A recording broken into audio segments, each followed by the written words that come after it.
Hello students, today we are going to see next topic of chapter number 15. Already we have started it. Difficulties with Rutherford's model. Means Rutherford's model suffering from difficulties, and which are those? Number 1 and 2 are the two difficulties. So Rutherford's model failed in these two accounts. Okay. So first, what is the difficulty with Rutherford's model? According to Rutherford's theory,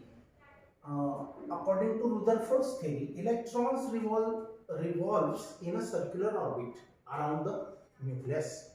रुदरफोर्डच्या थेअरीच्या म्हणण्यानुसार electrons एक circular orbit मध्ये न्यूक्लियसच्या around फिरत असतात, moving करत असतात. बघा, according to Rutherford's theory electrons are revolving in a circular orbit around the nucleus with constant velocity. आणि त्यांची व्हेलॉसिटी काय असते? कॉन्स्टंट असते. It's a direction changes continuously, and so the motion is an accelerated motion. आता बघा, हा nucleus आहे, याच्या around suppose he first orbit, these are the electrons.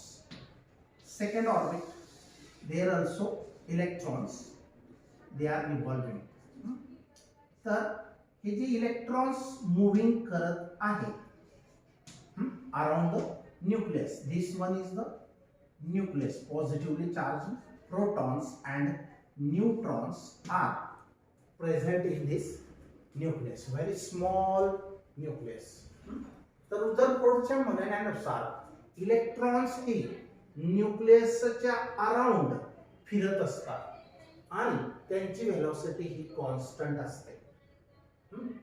It's a direction changes continuously. आणि त्यांची डायरेक्शन चेंज होते, कारण आपण सर्क्युलर मोशन मध्ये शिकलोय की हा इलेक्ट्रॉन याची डायरेक्शन ऑफ व्हेलॉसिटी ही tangential to its circular path असेल. हा इलेक्ट्रॉन याची पण velocity tangential to its path असेल. बघा काय सांगायचं आहे रुदरफोर्डला, तर according to Rutherford theory, according to Rutherford's theory, electrons revolves in a circular orbit around the nucleus. की इलेक्ट्रॉन्स हे सर्क्युलर ऑर्बिट मध्ये फिरत असतात न्यूक्लियसच्या भोवती विथ कॉन्स्टंट व्हेलॉसिटी. व्हेलॉसिटी त्यांची कॉन्स्टंट असते असं म्हणणं आहे. It's a direction changes continuously, परंतु डायरेक्शन या इलेक्ट्रॉन्सची चेंज होत राहते continuously. Means while they are turning, they are changing their direction, and so the motion is an accelerated motion. आपल्याला माहित आहे जर व्हेलॉसिटी चेंज होत असेल तर अशा मोशनला ॲक्सेलरेटेड मोशन असं आपण म्हणतो. आता व्हेलॉसिटी मध्ये दोन गोष्टी आल्या. Velocity is a vector quantity, so it have a magnitude as well as direction. If we consider magnitude of velocity is the same, but direction is ever changing. So, out of these two things, magnitude and direction, if a magnitude is constant, but still direction is changing, so velocity is also changing. If velocity is changing, such a motion has acceleration. So, the motion of electron according to Rutherford is a accelerated motion. Rate of change of velocity is called acceleration. If velocity is changing, acceleration is must there. So thus the electron should emit electromagnetic radiation continuously. आणि जर त्यांना accelerated motion आहे आणि अजून दुसरी गोष्ट की आणि म्हणून इलेक्ट्रॉन शुड एमिट, हे इलेक्ट्रॉन एक रॅडिएशन एमिट करत असतात, इलेक्ट्रोमॅग्नेटिक रॅडिएशन. तर electromagnetic radiation continuously it's energy would decreases. तर जर त्यांनी रॅडिएशन कंटिन्युअसली एमिट करत राहिले तर एक वेळ अशी येईल की त्यांची एनर्जी कमी होत जाईल. तर कंटिन्युअसली बघा, so the motion is an accelerated motion, thus the electron should emit, म्हणजे इलेक्ट्रॉनने इलेक्ट्रोमॅग्नेटिक रेडिएशन इलेक्ट्रॉनने इलेक्ट्रोमॅग्नेटिक रेडिएशन हे एमिट केले पाहिजेत कंटिन्युअसली एकसारखे. मग जर का इलेक्ट्रोमॅग्नेटिक रेडिएशन इलेक्ट्रॉन फिरत असताना तो जर का इलेक्ट्रोमॅग्नेटिक रेडिएशन एमिट करत असेल तर त्याची एनर्जी डिक्रीज व्हायला पाहिजे. It's energy would decrease and consequently, आणि सरते शेवटी the radius of its orbit decreases. मग त्याची, आता ही न्यूक्लियस आहे, हा इलेक्ट्रॉन आहे बाहेरच्या ऑर्बिट मध्ये, आणि तो फिरता फिरता जर एनर्जी लॉस करेल तर तो त्याची रेडियस, ऑर्बिटची रेडियस ही कॉन्सिक्वेंटली काय होईल, कमी कमी होत जाईल. असं जर घडलं, डिक्रीजेस कंटिन्युअसली. म्हणजे बघा, इलेक्ट्रॉन्स हे न्यूक्लियसच्या अराउंड फिरत असतात आणि त्यांची वेलोसिटी कॉन्स्टंट असते, पण डायरेक्शन मात्र चेंज होत असते सारखी continuously. And so the motion is the accelerated motion, no doubt.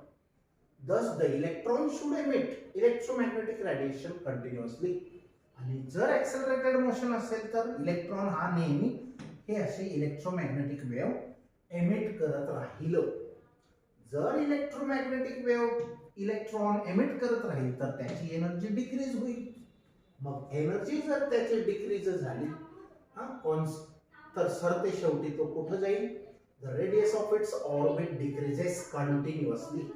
त्याची रेडियस ही कंटिन्युअसली रेडियस कमी कमी कमी कमी होत finally it falls into the nucleus. तो न्यूक्लियस मध्ये सरते शेवटी यायला पाहिजे.